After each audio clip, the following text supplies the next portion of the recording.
But what I want to talk about today is human infrastructure. It's essential to that foundation as well. To truly win the 21st century and once again lead the world, to truly build an economy from the bottom up and the middle out, to truly deal everybody in this time, we need to invest in our people. We need to invest in our people. That's why, in addition to the bipartisan infrastructure agreement that I believe we're going to get done, I'm here to make a case for the second critical part of my domestic agenda. It's a combination of parts of my American Jobs Plan that were essential and not included in the bipartisan infrastructure plan, as well as my American Families Plan. In Washington, they call it a reconciliation bill. That's a fancy way of saying, with a filibuster that our friends on the other side use constantly, more than ever been used in history. It means you got to get 60 votes to get anything done. We're a 50-50 Senate with a vice president who happens to be a Democrat. And back in the campaign, you know, I said we're going to build back and we're going to build back better. We can't just build back, we got to build back better. And today I want to outline some of the key pieces of this Build Back Better agenda and what's it going to do for the people of Illinois and the people of the United States. It's about a country, once again, that inspires and leads the world, the opportunities we provide, the cures we discover, the technologies we pioneer, and the industries we create.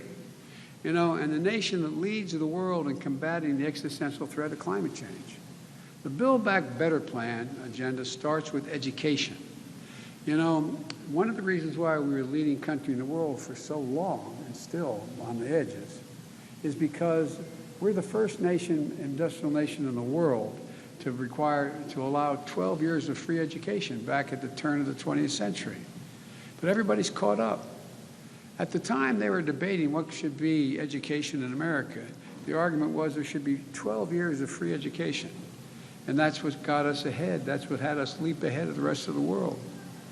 But as I said, today everybody's caught up. Does anybody think in the 21st century, with the change that's taking place in technology and across the board, that 12 years of education is enough to be able to live a middle-class life? I don't think so. And so the fact of the matter is, I've decided we should have a minimum of 14 years of education. 14 years of education, which I'll explain in a second.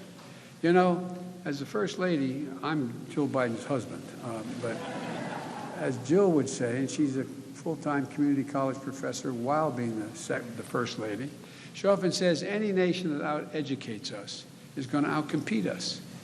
Any nation that out-educates us is going to out-compete us. That's why I want to guarantee an additional 4 years of public education for every person in America, starting with providing 2 years of universal, high-quality preschool for 3- and 4-year-olds, building on what the governor has been doing here in Illinois.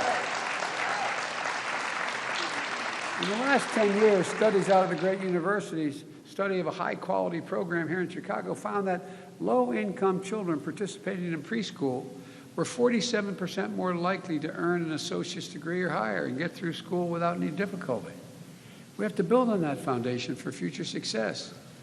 And then I want to add 2 years of free community college for everyone.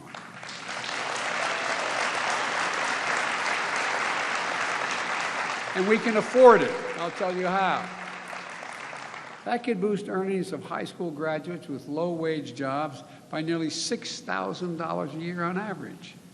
The average annual cost of a 2-year degree in Illinois is $4,200. Under my proposal, that cost would be zero. But it's not just tuition that's expensive. As was pointed out, living expenses, housing, meals, transportation. And that's why I propose to increase the maximum Pell Grant, which if you are below a certain income, you qualify for a Pell Grant, from about $6,500 a year to $8,000 a year. And that will fill it out.